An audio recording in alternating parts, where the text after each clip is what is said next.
5786, Saturday, April 18th. But who really knows what fucking day it is? No one really knows for sure. Elevate, Elevate, Elohim, Chaim, but this is the Mazor we live by.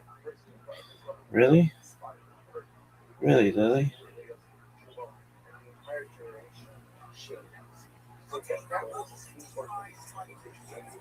3761, creation of the world, birth of Adam and Eve, Chava.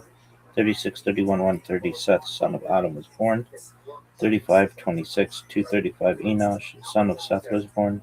3436, 325, Kenan, son of Enosh, was born.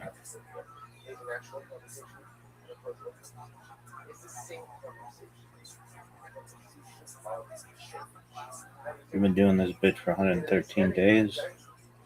This is coffee and Kabbalah, Kabbalah and coffee. Really? Yes. Everything's up.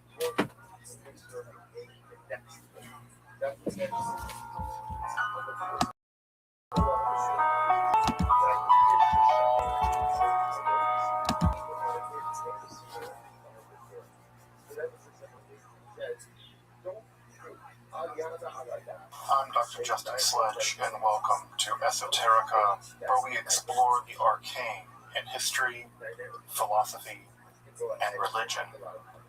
One of the most difficult aspects in starting to study Jewish mysticism and Kabbalah is getting a handle on just how those ideas developed over time. It's tempting to think that, for instance, Kabbalah has just always existed in the form that we have it, or that Kabbalah is just one thing at all. Of course, neither of these positions is really tenable. Such notions developed greatly through the ages and are still developing, and there are now, and there have always been, numerous mutually exclusive schools of Jewish mysticism and Kabbalah. This class is meant to serve as an introduction to Jewish mysticism and Kabbalah from the point of view of its incredibly complex development from the prophets of ancient Israel and to the rise of modern Hasidism in the 18th century. Of course, this series isn't meant to be exhaustive by any means, but only should serve as a springboard for deeper study and reflection, and hopefully it will also enable you to situate developments in Jewish mysticism and Kabbalah in their historical and cultural context, and hopefully embolden you to dive into the primary texts, which are admittedly as sublime as they are obscure. Let me express my gratitude to Congregation Tchiyot for allowing me to use these lectures to reach a larger audience here on Esoterica. If you want, you can find the entire series under the playlist Entering the Garden, an Introduction to Jewish Mysticism and Kabbalah. I'll be uploading them over the next few weeks, or if you find these episodes after autumn of 2021 and you want to watch the entire series, you can find them in that playlist. If you find this series on Kabbalah interesting, I'd hope you check out my other content on topics in esotericism, and perhaps consider supporting the production of free academic and scholarly topics in occultism, hermetic philosophy, by joining my Patreon, or perhaps with a one-time donation. You can find those links below, and I really appreciate your consideration. Now, let's enter the garden of Jewish mysticism and Kabbalah. All right, folks. Well, welcome back to this sort of traveling, let's call it a circus. 3-ring, 5-ring circus? I don't know. 5-ring circus. That's a pretty cool thing here. Let's get back into this. And let's start by just, again, like we try to do every time, let's just recap a little bit so we're all on the same page. And that page, of course, here on the left is a picture from Sefer Razio Hamalas. One of the most famous books of Jewish magic ever written. You're seeing two different Hamayot.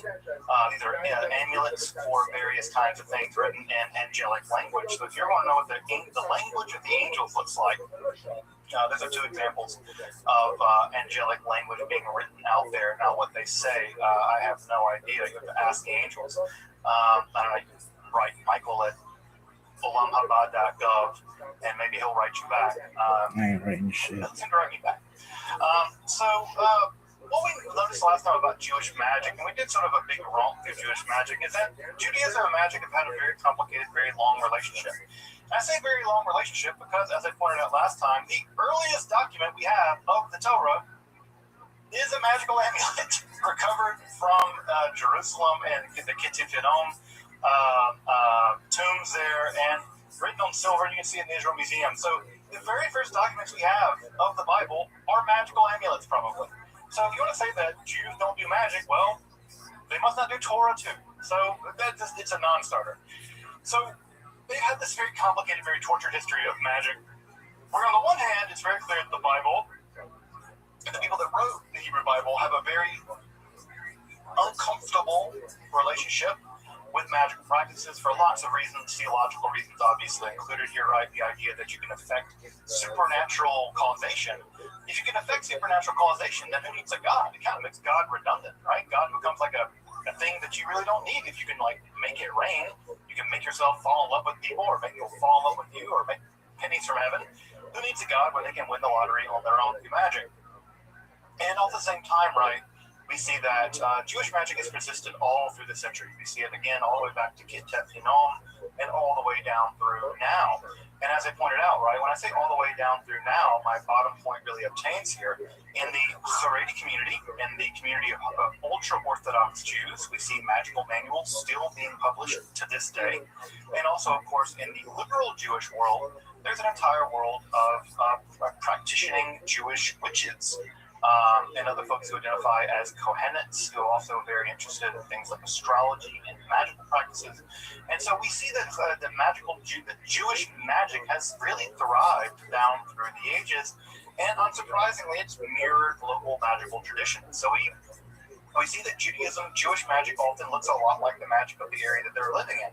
So we see the same kinds of magic in the Greco-Egyptian period. We see Jewish magic being practiced in the Babylonian context with those cool incantation bowls.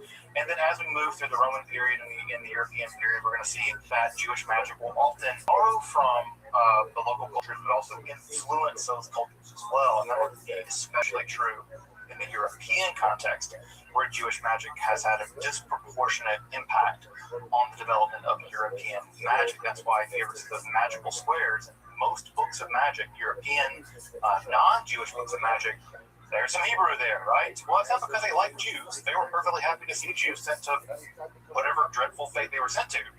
But they did it. The Jews had secret powers, magical powers, and they were perfectly happy to use them. As we saw, Jewish magic ran the gamut, right? It ran the gamut from curses, because everybody gets salty, right? Cursing people's like your thing, right? Divination, who doesn't want to know the future? Love magic, because who wants to go to sleep alone? But again, you should be careful, right? Love magic, consent is a value we have around here, and of course, love magic isn't about consent. We have grimoires, which are medieval Jewish spell books that contain a wide range of Jewish magical experiments. In fact, in medieval times, Al Yildiz, that the word experiment actually derives itself from the medieval Latin word for experimenta, so the word experiment actually has its origin in the technical word for a magical operation. And the word experiment actually comes from that. So if you look at medieval magical manuals, they'll say an experiment for invisibility. And what's interesting, right, is that those invisibility spells would be tinkered with to try to make them work better or work at all. And so when modern science, that so-called new science, came along, they just adopted that language. And so it's interesting to see that, again, the boundary between magic and science early on pretty vague sometimes. So we also see amulets, right? Amulets are devices used to call various kinds of, either to receive positive energy from the stars, stellar influence, or repulse bad energy in the form of things like demons, shadim. So we see amulets. Astrological magic was also very popular. Sefer Raziel Harmala, what you're looking at now on the screen, was a big part of angel magic, astrological magic. We have demon capturing bowls. We have the creation of living beings. We talk a lot about that tonight as we get into Sefer Yetzirah. The golem is probably the Jewish monster par excellence. I imagine most folks here have heard of the golem. of course, that myth comes from the Sefer Yetzirah, which we'll talk about this evening at length. Of course, we also have angel summoning and the whole thing. So Jewish magic really ran the gamut. So again, what I really want to drive home about the process of Jewish magic is what I said last time, is that people who want to tell you that magic is Jewish and there's no such thing as Jewish magic, well, they got some archaeology to talk to. Right? That's my basic argument. You can say that this is not a thing and that's not a thing. You can say it's not acceptable in your community, fine. But to tell me that Jews didn't do it for 3,000 years, you're just badly informed. I don't know what else to tell you. The scientific, archaeological, paleographic data tells me that you're wrong. And if you want to just sort of put your fingers in the air and go, la, la, la, la, la, Jews didn't do this, well, have fun being wrong, because it's very clear that Jews did. So, now again, whether your community accepts it, whether you go to Oak Park over there, and whether they are okay with it, or Borough Park, or you go to Crown Heights and see if they practice magic, I don't know. But probably, again, Menachem down the street, he's up 12 in the middle of the night doing some weird stuff. He might be up to some magic, right? And he wouldn't be that weird. And if you think about this from a historical perspective, the fact that they're magicians, sorcerers operating in Jewish communities all over the world through history, any community that doesn't have one is probably the weirdo community. That's probably the weirdo community, the one that doesn't have one, right? The much more likely outcome is thing too. So Jewish magic has been here, it will be here, it's not going to go away. And by the way, that's true of magic in general. Magic is more popular now than ever before, right? So for better or worse, it's here. So tonight, we're going to do it, folks. We're going to get into the very first vestiges, the very first layer stratum of the Kabbalah. So we're going to do it. We've been talking about this distinction between Jewish mysticism and Kabbalah. We're not going to hit that. We're going to get into the world of Kabbalah. But to do that, we have to introduce things a little bit from a philosophical angle. And that's because while people often think of Kabbalah as a kind of mysticism, and people think of mysticism as somehow opposed to science or opposed to philosophy, those kinds of oppositions just did not exist in the late classical world, and they certainly didn't exist in the Middle Ages. So we have to loosen up our categories a little bit here, right? Because we often think of these things existing in opposites, right? Science doesn't like mysticism, mysticism doesn't like philosophy and science can't really get along. And so if they're all fighting, and this is the way this is our world, right? It's not theirs. Their world is a much different world than ours. And the first thing you have to do is kind of, take your modernity hat off and put a different hat on, whatever that hat is, or wig or whatever. And so we have to understand that in the late classical world, the relationship between philosophy, mysticism, magic, religion was very complicated and very mixed together. Right, so drawing a line between one of these and the other of these is really not possible. And so what we have to understand is that Judaism has always had a very weird relationship with the outside world. Always a very weird relationship, right? Because on the one hand, Jews want to maintain their cultural, religious distinctiveness. And on the other hand, well, the outside world's kind of cool. They got Greek science, and they got like TV, and they got Xbox, and all this stuff, right? So there's all kinds of things about the outside world that Jews want to admit is cool. They don't want to assimilate. Assimilate, right? This is a bad A word, right? So there's this idea that Jews do not want to assimilate, but they always have to some degree. And even when they don't, that not assimilation is actually a response to assimilation, right? You're never outside that logic. So with the relationship between ancient, late classical Jews and Greek science. Because the Greeks had a lot of stuff figured out, folks. Whether you like it or not, whether you agree with it or not, whether they were right or not, I don't think they were. The Greek model of the world was a far better model of the world. It explained, at least at some level, why the planets did what they did. Right? Greek science, Greek math, right? When you see it, I don't know if folks here have ever done a geometry class, right? But when you prove to yourself that Pythagorean theorem is true, it's magical. It's magical. When you see mathematical proof of something, you're like, damn, that's really true. That's for real true. Not like I made it up, like I had a fever dream about it being true, whatever. That's true. and it can't be otherwise. The Greeks pioneered a lot of them. Now, it's not to say the Greeks invented every Pythagorean theorem that's been known by the Babylonians in the form of what are called Pythagorean triplets well before Pythagoras, right? Pythagoras leaned heavily on the Egyptians for a lot of his mathematical knowledge. As you might imagine, the Egyptians knew a thing or two about triangles. So again, the Greeks had things going on, right? They're the big pioneers on what we might now recognize as something like empirical science or theoretical science. Now, what's really important about this is, right, Jews have a touchable relationship with science. But what increasingly begins to happen is that Jewish would be deeply influenced by two distinct forms of Greek philosophy. Now, these two forms of Greek philosophy, we have names for them now, right? We call them Neo-Pythagoreanism and Neoplatonism. Now, I'm going to do a lot more with Neoplatonism next time when we get into Kabbalah. But tonight, what I really want to focus on is a school of Greek philosophy that we now call Neo-Pythagoreanism. Now, you can imagine how many there are. Zero, no one their school that. Right? Everyone just thought they were being philosophers. But there are two things that are really important about what we now call Neo-Pythagoreanism. Right? And don't be put off by the name. It's one of these $4 words to make philosophers sound smart. Basically, what we're talking about here is two things. One thing we're talking about here is the influence of Pythagorean philosophy. Pythagorean philosophy is the same philosophy that any string theorist in terms of math, but math. The world is mathematical, right?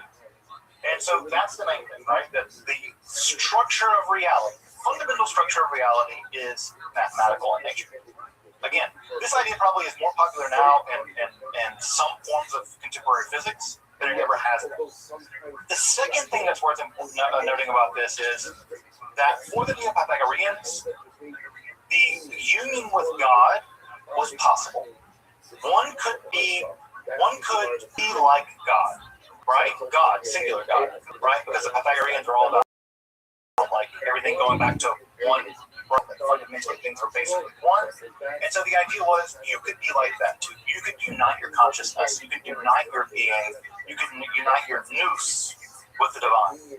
And as you can imagine, those two ideas are going to be part and parcel of a great deal of what becomes mysticism in the ancient world and, of course, in the modern world as well. By the way, what the image you're seeing on the screen here is an image from a Pythagorean or Neopian basilica discovered in the 18th century in Rome. It's recently been reopened. I've always wanted to go there. It's perfectly preserved. This is where Neo-Pythagoreans hung out in Rome. It's basically completely preserved. It was only discovered on accident, and so it's really neat that you can go into these places where these guys are like hanging out, talking about numbers and stuff. And it's actually preserved in Rome. I think they allow a very small amount of people to go in there. So next time I go to Rome, I'm going to try to be one of those very small group of people. So let's combine that, right? Let's link up this idea with some ideas from Judaism. Judaism, as you probably know, the book of Genesis, Bible, Bereshit, that the ways that God makes the world in Jewish lore and Jewish mythology and Israelite mythology is that God speaks the world into being. That the existence is a speech act, right? God says, Yehi or, let there be light, and Vayehi or, there was light. The very act of speech caused this being to come into existence. And thus, right, if God speaks Hebrew, which of course Israelites thought, Jews think that God does, that's the language of God. In fact, that's what we call Hebrew Lashon Kodesh, right? Lashon Kodesh, that it is holy language. The very reality of Hebrew is that Hebrew itself has magical power. It's the case that the language itself is special. It's metaphysically powerful. It's quasi-divine. Because if God speaks it, then it can't be just a bunch of random sounds, right? We make random sounds, dog, right, or whatever, right? We think of sounds as being random, but God's speech isn't random. God's speech is the opposite of random. It's ordering. Because in the ancient Israelite imagination, remember back from the first talk, that part of what goes on in the ancient Israelite mind worldview is that God is ordering the world out of chaos. For the ancient Israelites, it's chaos versus order. So what does God's speech do? It orders the universe. And this is unsurprising, right? Because grammar, if you've ever studied some grammar, if you've been tortured by some grammar, you know the thing that's torturous about grammar is that it's orderly. And that's what's hard about it. It's about learning the patterns, and learning when there's exceptions to the patterns, and why there are exceptions to patterns. It's orderly. And language as an act of order is how God created the world. There was nothing, tohu vohu, chaos, and then God spoke, and it ordered it. So Hebrew has this kind of power. You see this very early on in Israelite, you might call it linguistics or ontology or the metaphysical language. But there are two ways in which this plays itself out. The first, of course, is that language is magical. This is unsurprising, right? If you imagine a sorcerer, the one thing every child knows about what sorcerers say, right, is abracadabra. Well, you might think that's just nonsense gibberish, but it's not. It's Aramaic. Abracadabra literally means in Aramaic something like, I create as I speak. Now, think about that for a minute, right? Abracadabra, I create as I speak. Well, if a magician is uttering that, who are they imitating? God. Because God creates his speech. So, on the one hand, we have language is magical. You can do magic with language. We've already seen that with being used in all this magical practice. But if you can speak that magical language, it's not just that you can do magical powers. You have magical powers. You're also imitatio Dei, imitating God. You're being as if a God, right? Because God can do it through language. Well, if God speaks that language and you speak that language, you are kind of being quasi-divine. And so, insofar as one can speak that language and conjure things into being, you can imitate, but also you can become unified with God. That God creates through speech, you create through speech, you are imitating and being like God. This is the theological equivalent of fake it until you make it. Right, folks? This is you becoming united with God by acting like God. And by acting like God, one becomes unified with God. So you can see how this circuit is beginning to get closed, right? And how the role of Hebrew in Israelite theology and the role of Hebrew in the action of doing sort of mystical stuff, right, allows this mystically powerful language. The image here to the left that you're seeing is from Abraham Abulafia, a prophetic Kabbalah who we'll get to in a couple of weeks. These are meditation wheels by which one can, in fact, change one's consciousness by, and by changing one's consciousness, I mean elevate one's consciousness to be unified with God via prophecy by meditating on specific words in the Hebrew alphabet manuscript of Abraham Abulafia, not written by him, but of one of his texts. We'll get to him in a couple of weeks. The first time we see this idea of imitating God by using language to create things is in the Babylonian Talmud. And this gets back to Al's point, right, where Al commented that on the one hand we have the rabbis and everyone else. Well, here's where I want to disrupt that, because in the Babylonian Talmud we have the rabbis doing the exact same, the thing that you said they didn't do, right? You wanted to draw a line, and here's where I'm saying the line can't be drawn. So we have in the Babylonian Talmud in two different stories, which are probably mirroring each other, told by two different rabbis. In Sanhedrin, we have both Abaya and Rabbah, two very prominent rabbis, discussing death penalty cases, right? The Tractate Sanhedrin, as you may know from the Babylonian Talmud, is all about death penalty cases. And one of the things that is a death penalty case is sorcery, yishuv. You're not allowed to practice sorcery. And so what is constitutive of sorcery, right? So they say there's all kinds of things that are constitutive of sorcery, right? But creating illusions isn't. You're allowed to create illusions. This is the rabbinical idea that you can do stage magic. In fact, I think in modern Hebrew actually indicates it. Right? What is allowed? This is positively mind-boggling. Right? Such was formed by Rabbi Fina and Rabbi Shaya, who spent every Shabbos Eve in studying Hilchot Yetzirah. We'll talk about what this is in just a minute. By means of which they created a third Hilchot Yetzirah, right? This literally means the doing of the Yetzirah, right? So if you want to have a book about the laws, like Hilchot Shabbat is how to Shabbat. It's the laws of Shabbat. Yetzirah is the laws of how you make something. Well, and on the eve of on Erev Shabbos, on the Shabbat Eve, they created a third grown calf and they ate it for Shabbat. They made a calf. They made one. Rabbah said, and this is even more dramatic, Rabbah said that if the righteous desired, they could create a world. Now, this translation is hiding something. This is the translation from Sefaria, but the actual translation in the Aramaic says they could create a world.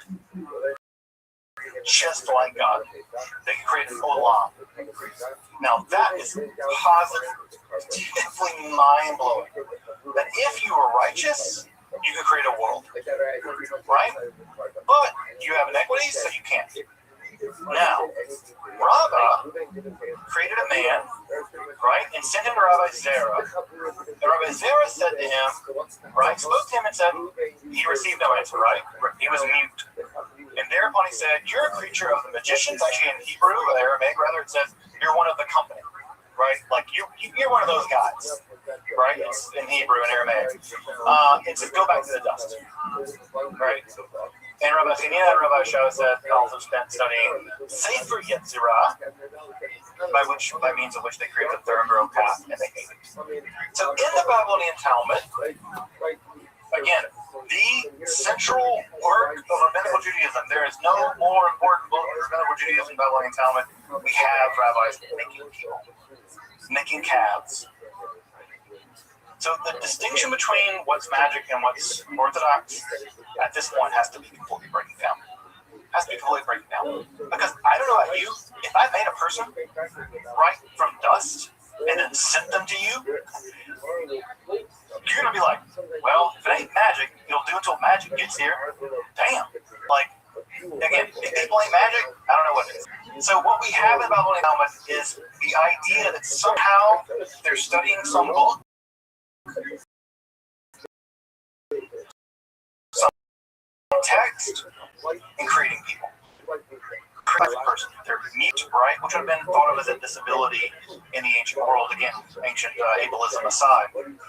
What we have here is an image of creation by some kind of study.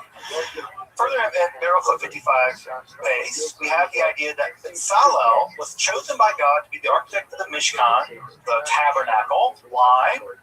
Because Bezalel, and I had the story not because my Hebrew name is Bezalel, but because it's a great story, but because Bezalel knew how to join the letters earth were created. So again, listen to that in the Babylonian Talmud at ViralRabbi 55 base, that Bezalel was chosen because he understood how to combine the letters by which heaven and earth were created. So already by the Talmud, we have the idea that the heavens and the earth were created, the Olam, the cosmos were created by the combination of letters. And here again in Tractate Sanhedrin 67-65 base, we have the idea that you create if you are righteous. If you are righteous. I'm not that righteous, thank God. Now, what's this text? Right? What's the text? Sefer Yetzirah is, without a doubt, the most enigmatic and important book of Jewish mysticism prior to the Kabbalah. There is no more important book prior to the rise of Kabbalah in terms of Jewish mysticism than Sefer Yetzirah. I'll go on to say also later, Sefer Yetzirah is canonical. It's scripture now. In the Orthodox world, you can make arguments based on it. It is a kind of Jewish scripture, like the Christians. The Muslim is definitely closed, right? The Jewish canon kind of is open. Stuff gets in, right? And from community to community, right? Things get in. And Sefer Yetzirah has certainly got in. I would consider it to be part of the Jewish canon, right along with the Bible and with the Babylonian Talmud and the Sefer Zohar, etc. What is it? What is the Sefer Yetzirah? It is a text produced sometime between 500 and 1,000 of the Common Era. It's only a word long, describing the method by which God created the cosmos, or the olam. I'm going to use the word olam because I prefer to use cosmos. I think it has connotations that are a little bit maybe too modern. I want to say olam would include all of the physical world we now know of, described by the standard model of particle physics with 25 particles, 4 forces. But the olam is a much bigger angle about what that would include angels and demons and all. So anyway, the Sefer Yetzirah is in very, very brief words, right? They're only about 2,000 words on an average recension.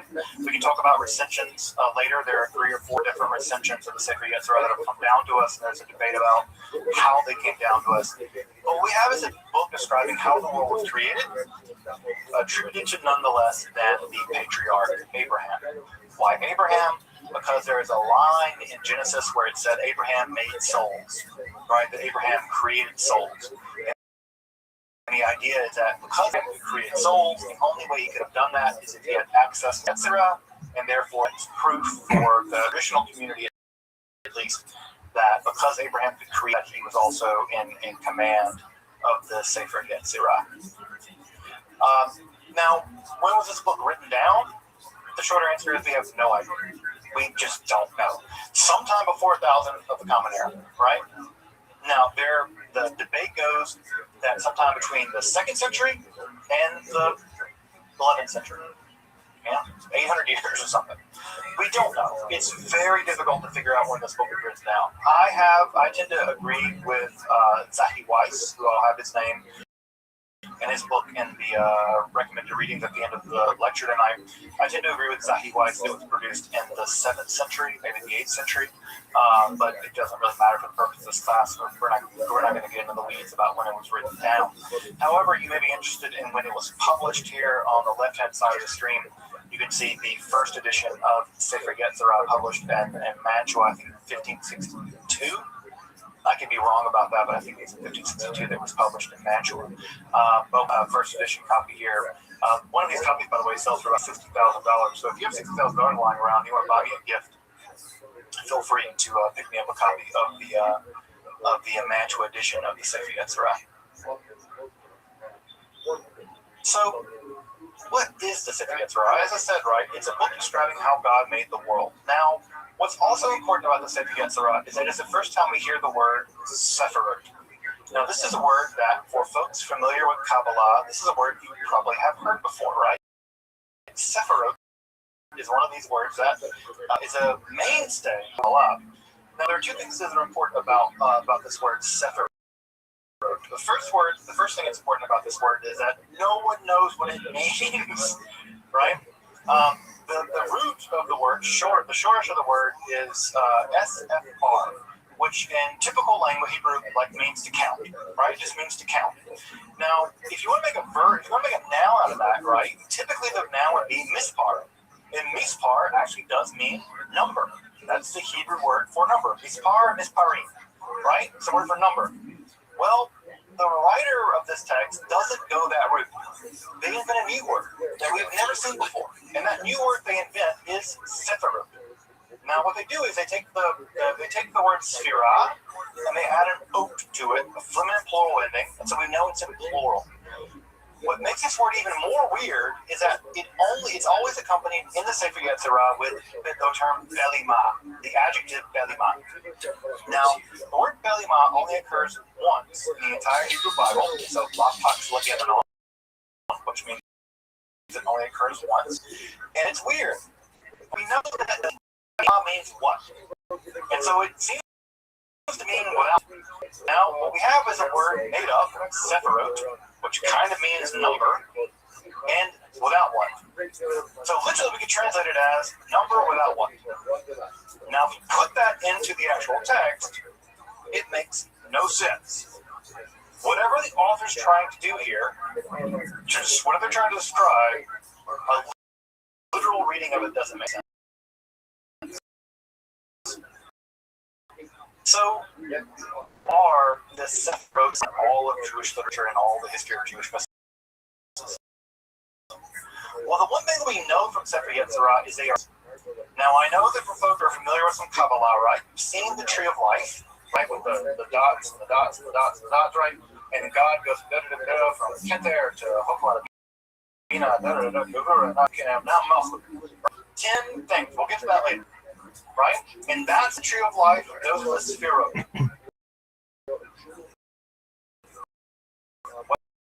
Well, in the divine, a minute. What are they? No one knows. No one knows. The going guess, and I say guess, right? Because I really do mean guess. The going guess is that this is being influenced by Neo-Pythagoreanism.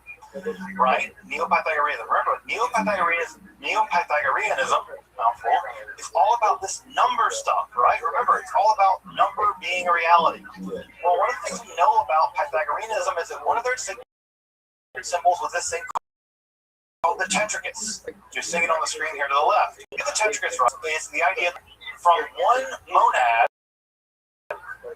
monad you give rise to two monads, right, plus, right? So these 2 plus 1 give rise to 3, and these 3 plus 1 give rise to 4. You add all this together, right, you get a base 10 counting system.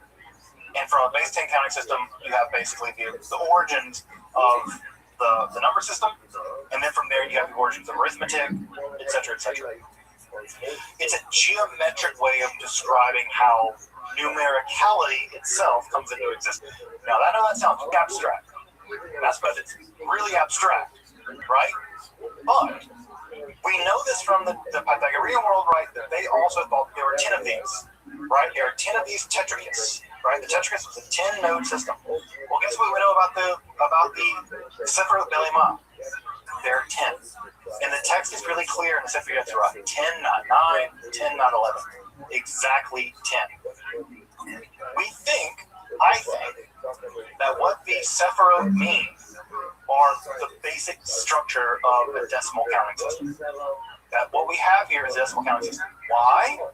Right? Because the symbol of 10 represents completeness in the Pythagorean system, and 2, the Sephiroth are also always described in relationship to the 22 letters of the Hebrew alphabet.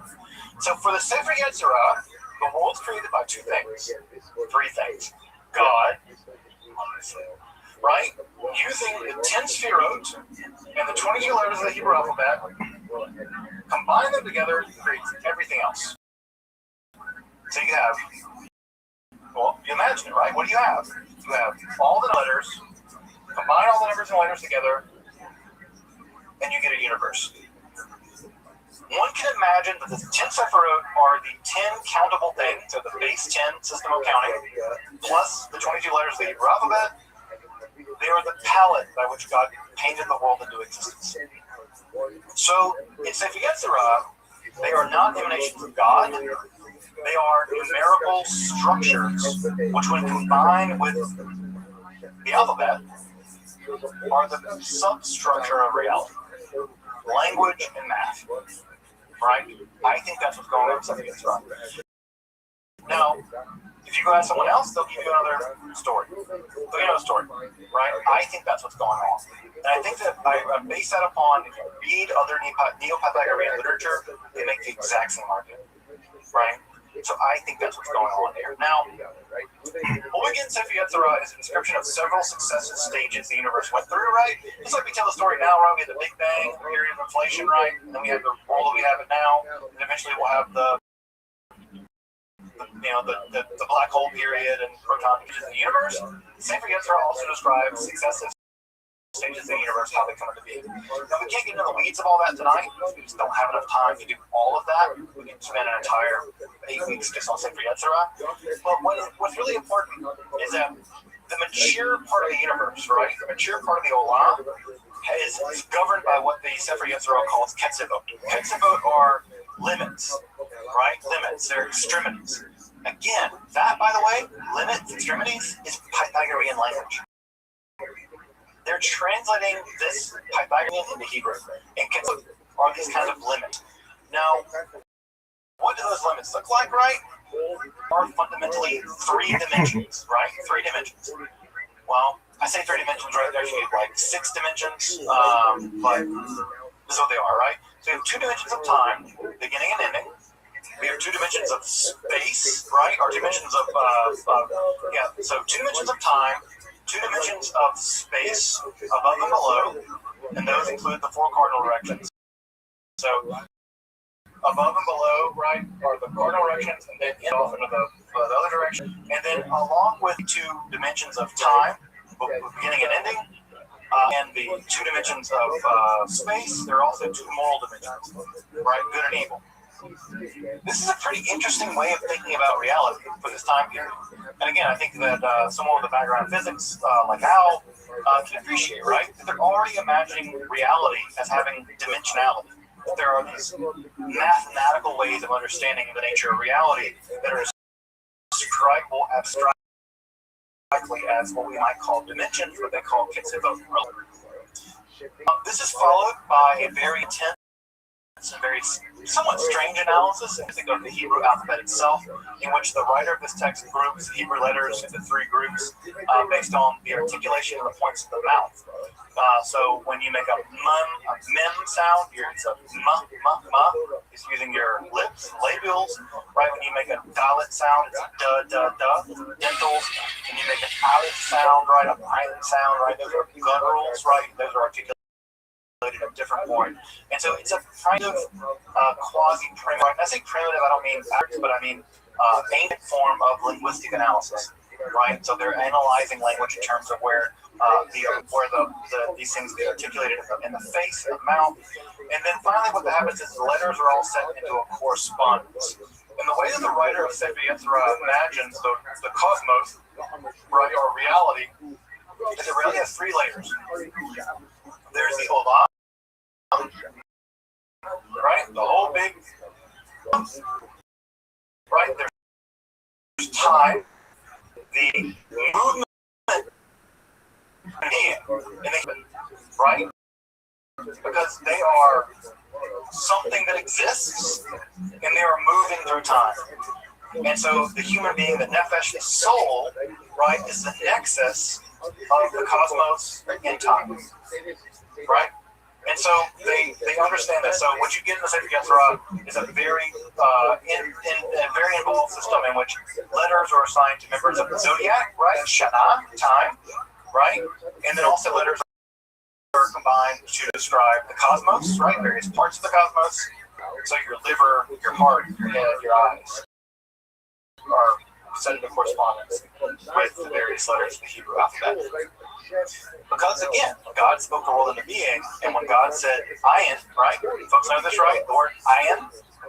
Ayin is a Hebrew letter, and guess what ayin means?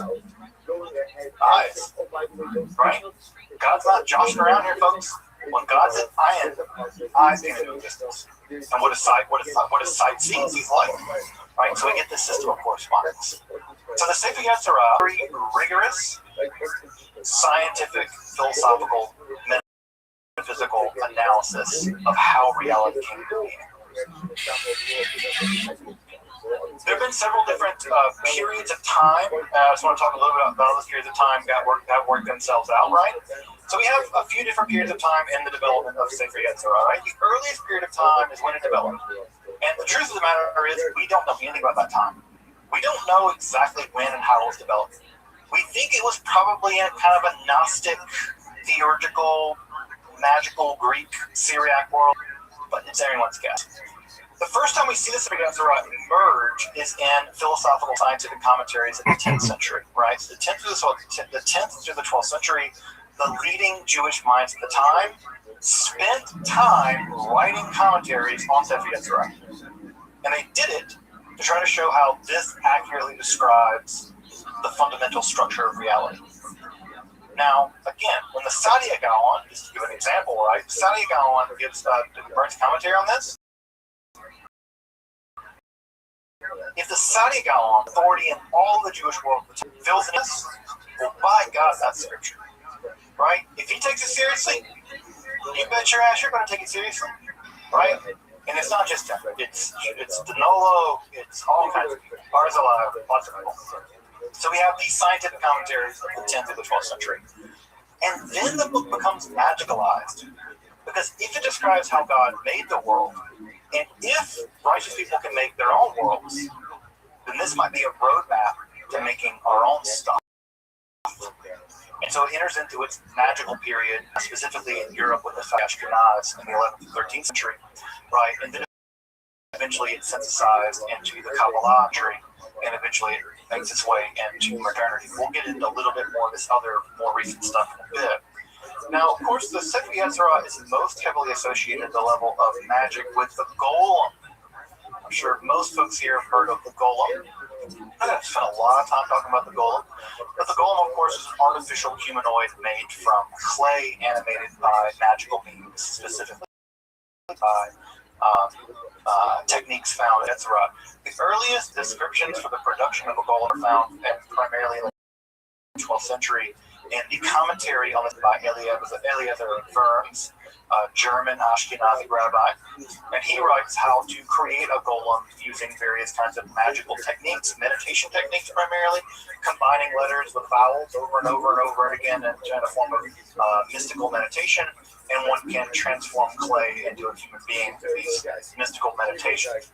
And so the golem becomes this sort of artificial human. By the way, the word golem Bible 1 to describe unformed fetus. It's actually sort of the word for fetus in the Hebrew Bible. It's an entity that's not quite human and not quite not human. It's somewhere in between. That's why, by the way, in the Hebrew Bible, that if you kill someone, you're subject to the death penalty. But if in the middle of a fight, a man hits a woman who's pregnant and calls her to miscarry, he's not subject to the death penalty because the thing inside her is a golem, not a person, right? So the rabbis are actually very clear about what's a person, what's not. For them, unborn people, right? Unborn entities are golems, not people. That's why there's no death penalty case in that matter. Which is something I think is weird. I don't know why more fundamentalist Christians and people don't really. They're all about reading the Bible. We'll read the damn thing. Be about it. Don't talk about it. Be about it. Read the damn thing. So at any rate, the golem, right, is how this idea came about, right?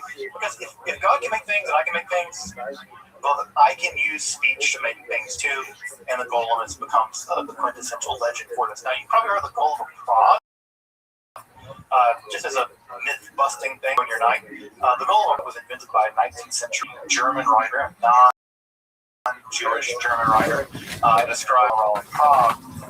The Maharal of Prague never made a golem. There was no golem legends prior to the 19th century in Prague. Now, don't go shouting that very loudly if you go to Prague because they'll throw you out of a window. That's Prague hospitality.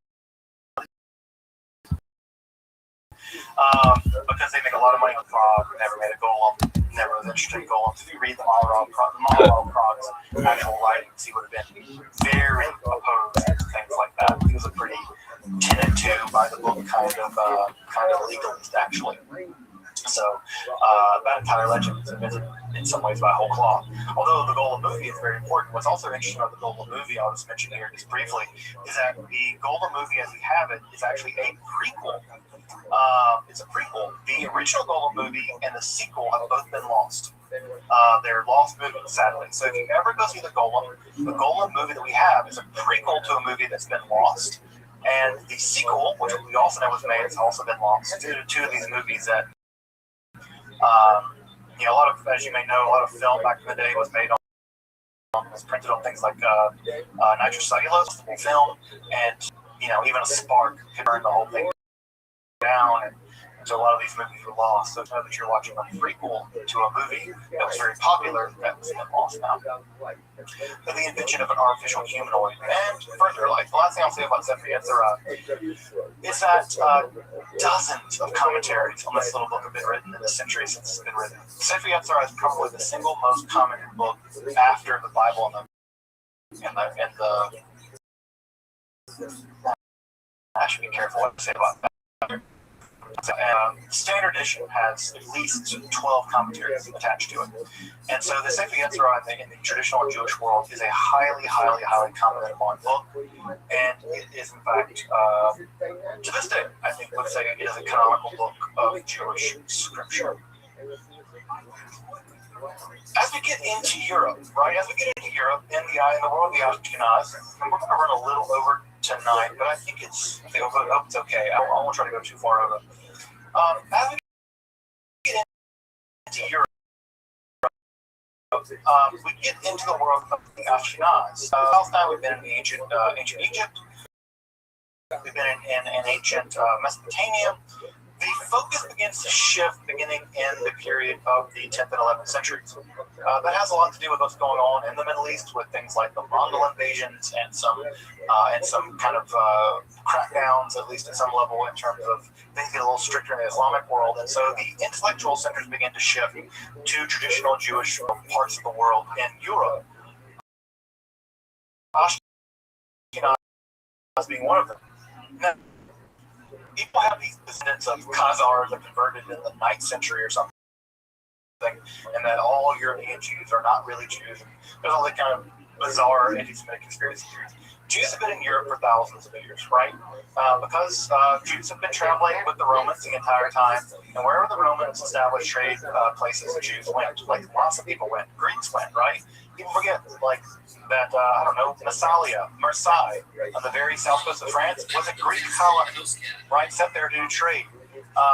So trade and movement of populations has happened all through the Roman world. People forget that one of the capitals of the Roman Empire was Trier in Germany, right? That blows people's mind, but Constantine the Great was born in Trier, in what is now Germany, the birthplace of Karl Marx, of all people. So Jews have been in Europe for centuries.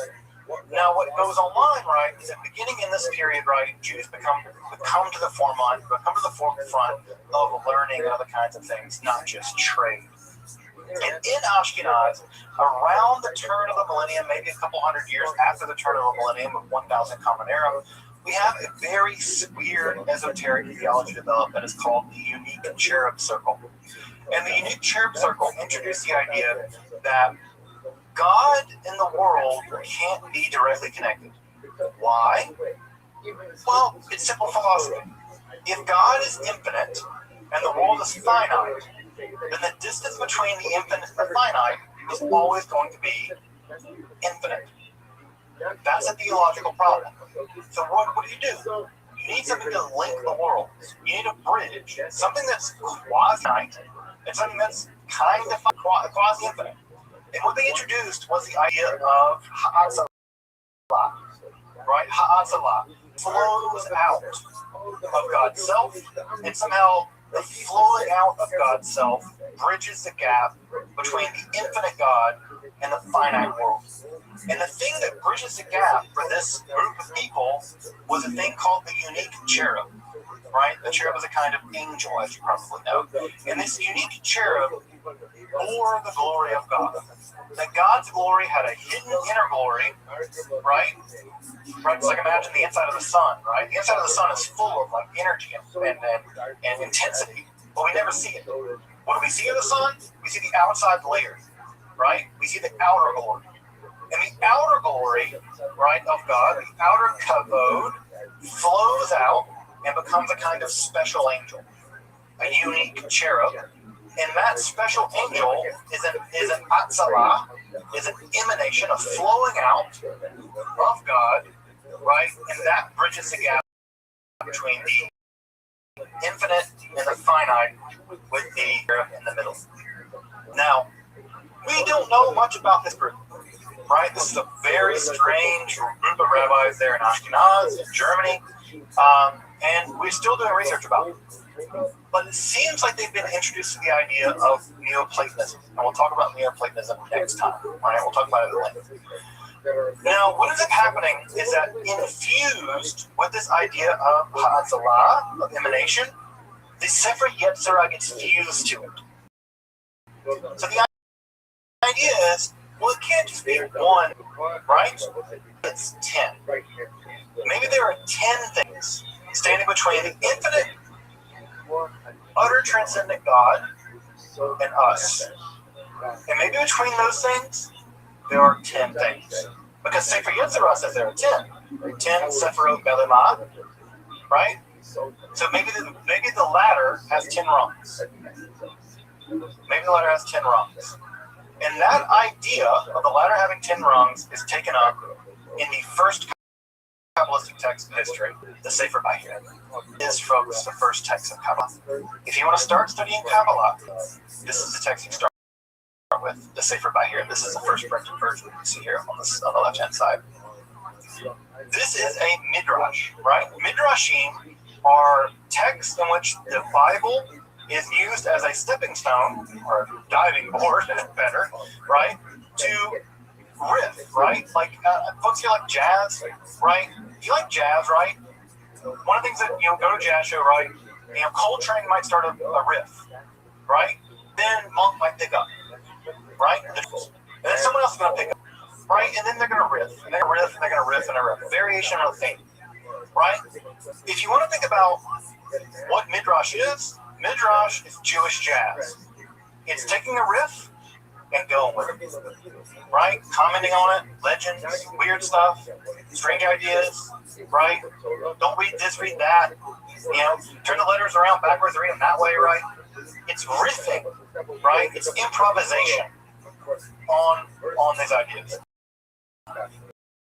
Midrash is Jewish jazz. So, what we can be Sefer Bahir is a work of Jewish jazz, Midrash, very popular in the Middle Ages, right? But this Midrash is really interesting for a couple of reasons. One is because it's ascribed to a first century Jewish scholar, Nehunya ben Akana. Now, Nehunya ben Akana didn't write this, but it's ascribed to him to kind of give it a little gravitas. Further, what's also really important about this is it's very clear that whoever wrote this is doing some interesting theological, philosophical mysticism.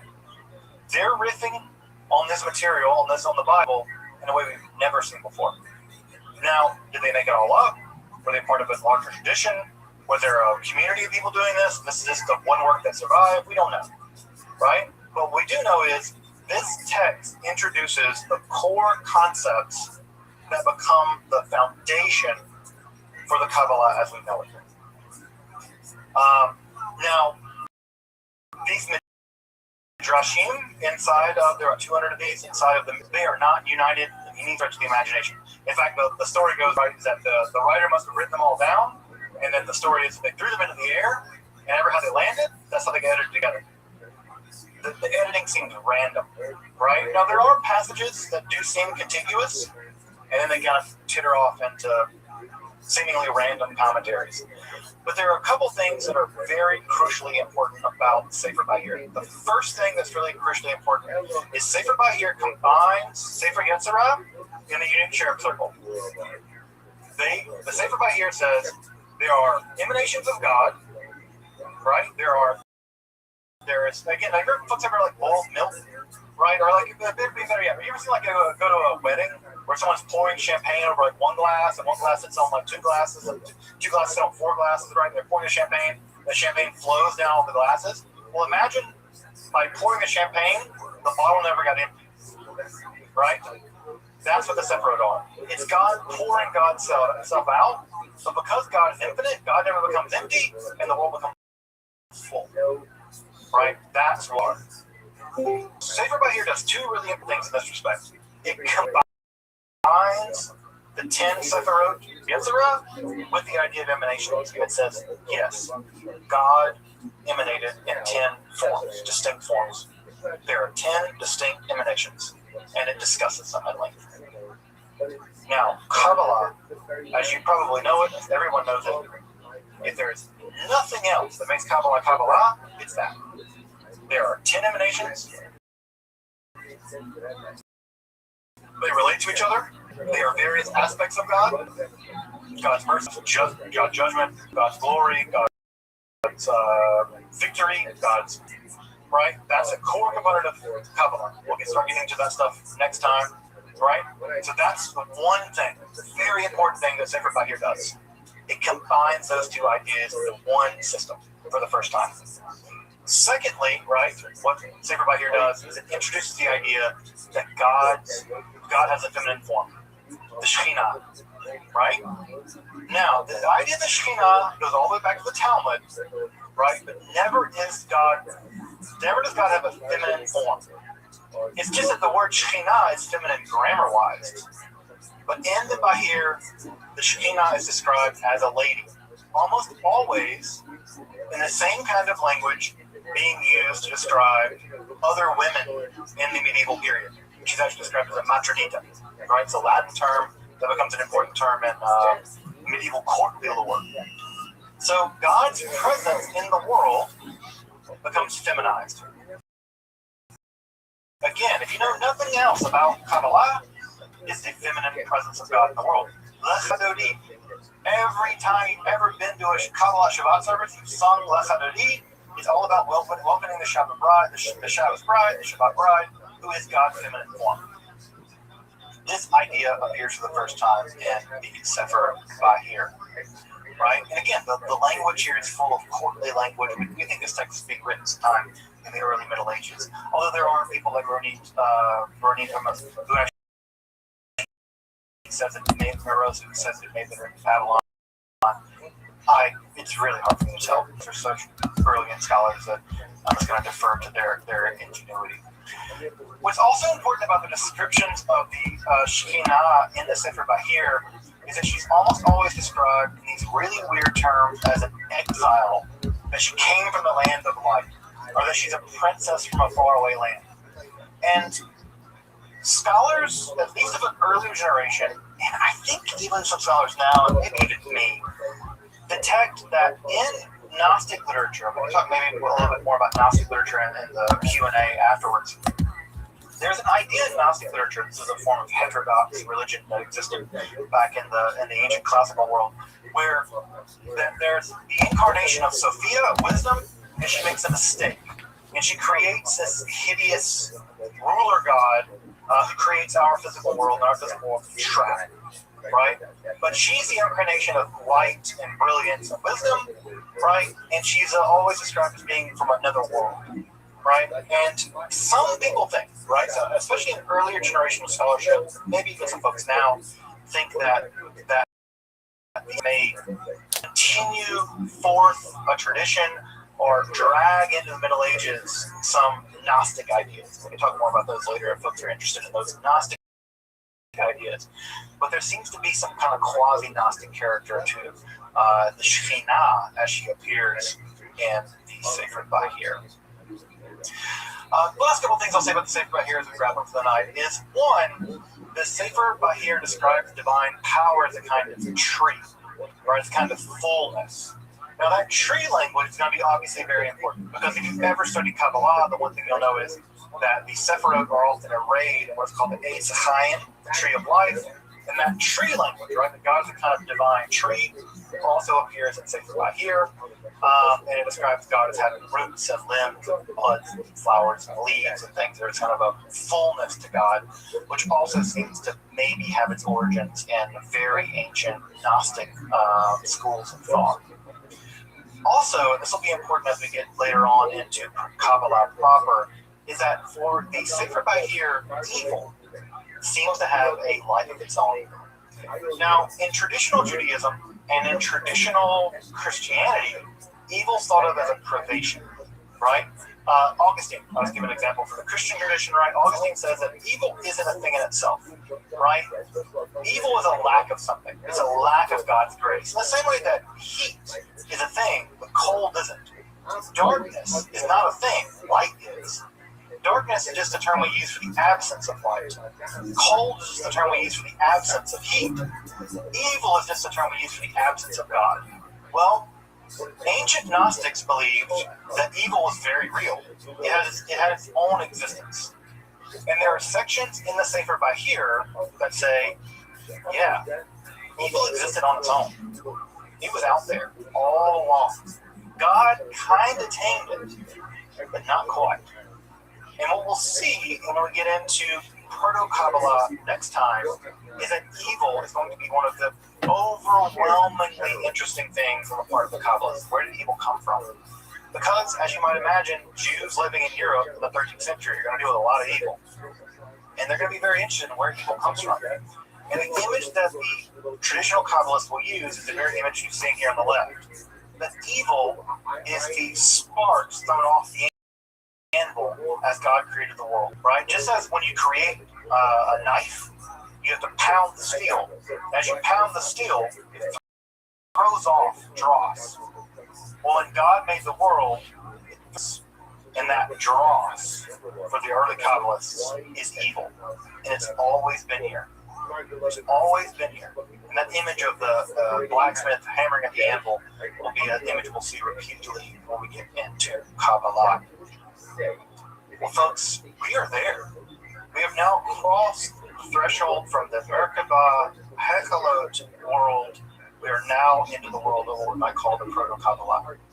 Now, what I want to just reinforce as we wrap up for the night is that Kabbalah was not born all at once. As you can see, these ideas are developing. We have the Sephirot from the Sefer Yetzirah. We have the emanation sequence from the unique cherub circle. We have it synthesized by the Sefer Bahir. We're going to see that later texts further synthesize ideas from the Sefer Bahir. Kabbalah is a development. It's a development. So it's really important to understand that when people talk about the Kabbalah, they're not quite right. What we should talk about is Kabbalistic development and then schools of Kabbalah. Right? Now we'll see, we'll get into this later on as we get into Kabbalah, we'll see this a lot more clearly. Well, finally, I just want to point to some additional reading. I know that folks love to do, folks like to get into this stuff, and I know that literature on the Kabbalah can be a little, it can be a mire, right? It can either be really, really technically sophisticated, and you have to learn to read 15 languages to figure this stuff out, or it can be like a lot of hooey stuff that people just make up out of their mind. But these texts are all really solid. I mentioned earlier, right, that Zahi Weiss, I think for me, one of the best arguments for the early history and development of the Kabbalah. So if you really want to get into the weeds of how Kabbalah, about Sefer Yetzirah, how Sefer Yetzirah developed, I think Zahi Weiss has a really great argument, in my opinion. The Peter Heyman text is the standard edition now, critical edition of the Kabbalah. You're going to ILL that one. I think it costs like $800. So you can get it from a university library, but it is an analysis of the city. So R.A. Kaplan, which is the standard one you get on Amazon, it's okay. Analyzes the Sefer Yetzirah from a Lurian Kabbalistic perspective, which isn't bad or anything, but I think it distorts. Good morning, Mr. Price. How are you? Yes, good morning. Yes, how are you? I'm lovely. Just enjoying the day. How about you? I'm good. That's what I'm looking at. I have to get ready to take a shower and go get my medicine. Yeah. Excellent. We'll go do that. And I'm here when you want to talk.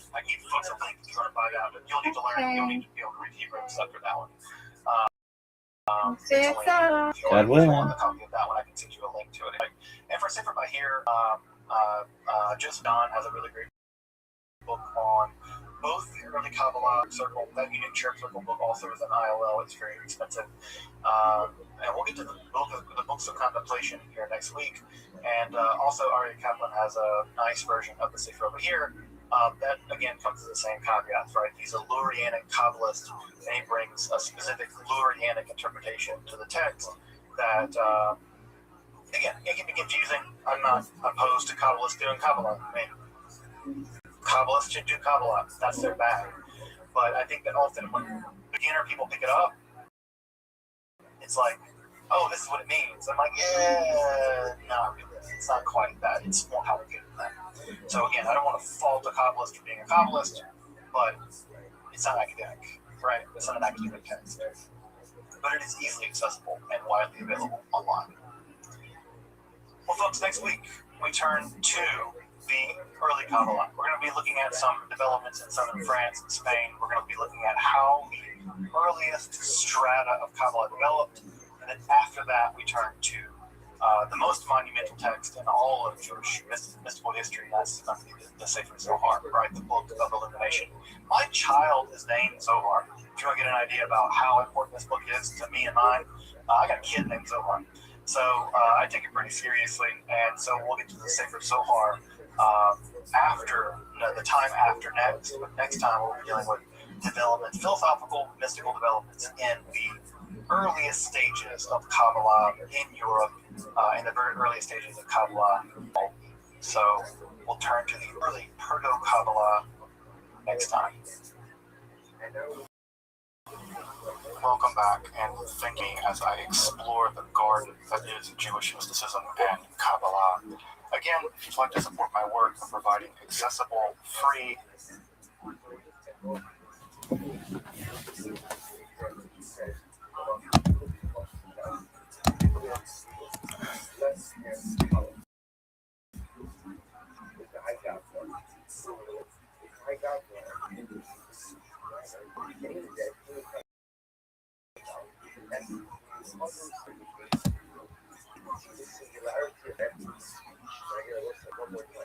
If I go fuck yourself.